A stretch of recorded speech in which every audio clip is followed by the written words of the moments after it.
In this episode of my podcast, I'm building on an old quote of mine. It goes something like this: more than being identified with the victim in your story, be identified with the observer of it. The latter is closer to the truth. Hello, good people of the internet. Welcome to the Unlearning Playground, an everyday life podcast by Chetan Narang.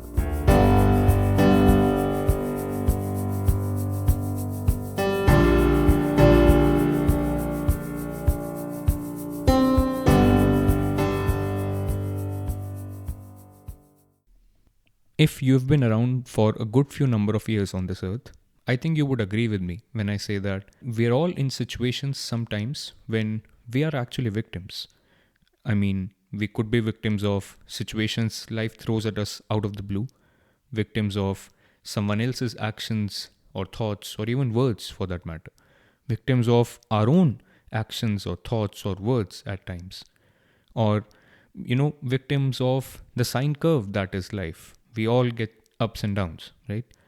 Now, whenever we are faced with such a situation, a normal human reaction is to close off, is to become small so as to kind of shut out the external noise, to shut off whatever we feel is causing us pain, right? And that is something which is needed at times, especially in times that we're talking about. We we need that to save ourselves from further pain and further grief, and that is a normal human reaction. We are all supposed to do that, and we all do that. But what I want to talk about in this episode is that I don't think there is a default off switch to that process which happens when we are in grief. What I mean by that is that when you are in such a situation, like I just said, you tend to shut yourselves off. That's okay, that's normal. But when do you come out of it?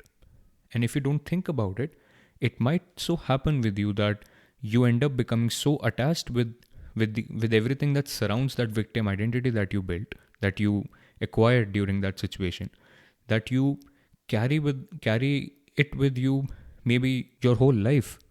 It's very much possible, and it happens with people. And there are obvious downsides to it, right? I mean, when we have shut ourselves off, we're obviously acting out of fear. We seldom can act out of love in such situations, in such identities.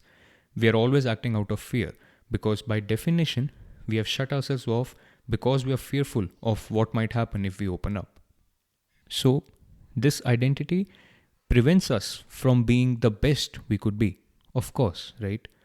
And then also there is this age old adage which goes something like hurt people.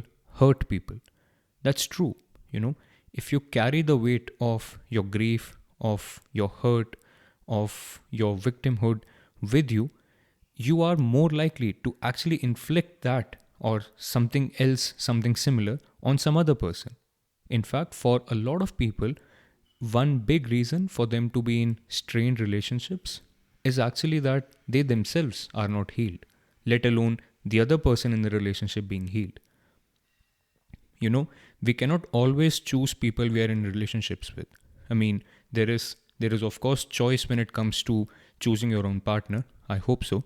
But other than that, there are so many relationships that define our lives where we don't really get to choose too much. For example, your parents, your kids, your siblings, or even your colleagues, right? There are so many relationships going on within this circle of life which we do not really get to choose, right? And in all of these relationships, whenever there are two or more people interacting, it's not just the people who are interacting. It's all the stories that they carry with them, all the burden, all the baggages, everything that they carry with them come alive in any single relationship. And if the actors in question are not healed themselves, if they are carrying the weight of their own burdens, they do tend to inflict it on the other person too, right? That is how projection works as well. The more hurt you are, the more you hopelessly try to project on the other person that person is trying to hurt you. And the more you do that, the more you hurt the other person in front of you. And that's just one example. There could be a host of such things happening in and around you, which you might not even be consciously aware of, right? So, to have fulfilling relationships, not just romantic relationships, but all those relationships that define our lives, to have fulfilling relationships, we need to process our victim identities and stop acting out of it all the time. And step number one to doing that is to actually become an observer of that identity, is to actually become an observer of the entire situation that happened with you back when you actually acquired that victim identity. And that requires some work. Now, one very common misinterpretation when this is talked about is that people tend to feel as if it's being advised to them that they need to let go of their boundaries, right?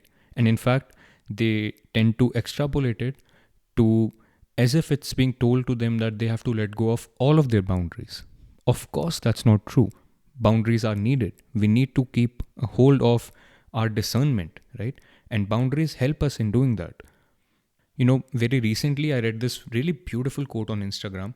I do not remember whose quote it is, but the quote went something like this: "My boundaries are the distance from where I can love both you as well as myself simultaneously." Now, that is absolutely true. We, of course, need our boundaries. So, I'm not trying to say that your boundaries aren't needed or you need to let go of all of your boundaries. Of course not. It's just that boundaries, by their very definition, limit us, right? Your boundaries define how expansive you really are in your life. And for that very reason, what we need to keep doing is, as we keep on evolving ourselves, as the circle of life keeps on going, we need to evolve our own boundaries too.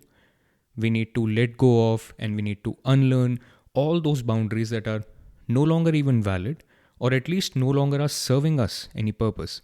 All of those boundaries, at some point of time, we need to let go of them, we need to unlearn them, and at the same time, we need to keep the ones which we know that we need at this time. So this is the discernment we need to actively cultivate within ourselves.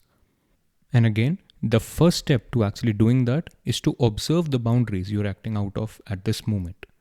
A lot of times we keep holding on to our boundaries. A lot of times we keep holding on to our own cages only because we're very attached to them, only because we're used to them. And even though they're not really serving the purpose that we think they're serving, we keep unconsciously acting out of them. So step number one is to become aware of this. Step number one is to become aware of the boundaries that you're acting out of at this moment. You see, this is a very important lesson for our times, because we've almost come to a stage where victimhood is almost glorified. I mean, there are people from all sides of all dichotomies that you can really think of who are just trying to spend their waking hours just convincing each other how they are the biggest victims there ever have been. I mean, there are women who are convinced that just by the virtue of them being women, they are victims. And this has been propagated so much in our society now that men who are either related to these women or at least hear about these women talking about men in a particular fashion, who have started to now believe that they are victims of these women, right? The pendulum is swinging all the way from left to right and now to left again and now to right again. And we need to understand that all of these are stories. I mean, not denying that there could be victims on both sides of the scale. There could be. But if the very fact that you are born a woman or born a man is somehow convincing you that you are a victim, you are only being a victim of your own story, because this is a story. This is not the truth. And then, of course, there is so much transition happening in our society these days that people are very convinced that what they think, what they know, what they believe is right. And this is not only true for people who follow traditions. This is also very much true for people who are following modern day beliefs. There is a whole bunch of beliefs there which are not really based on truth.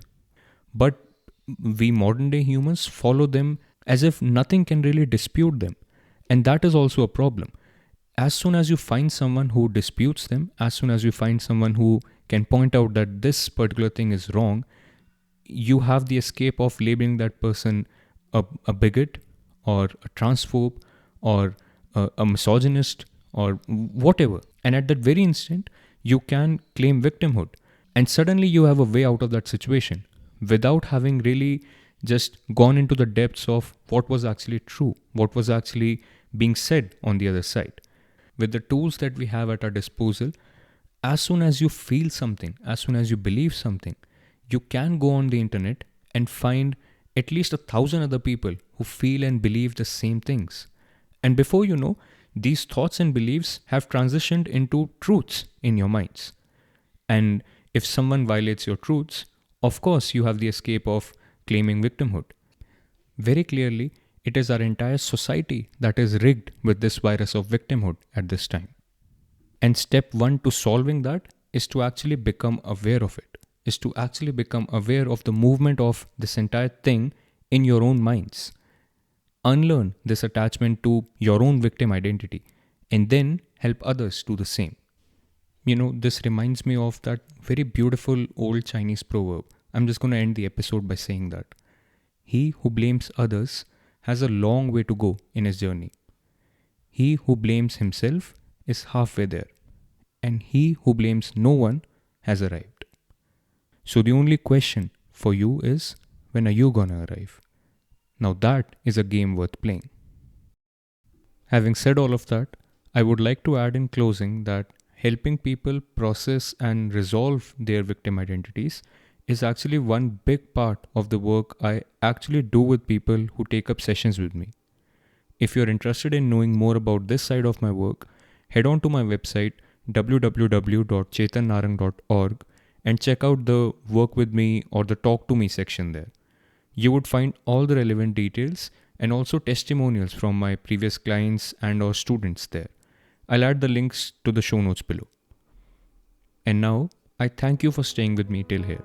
If the content you just consumed struck a chord with you and made you think, leave me a review and a rating on Spotify and Apple Podcasts.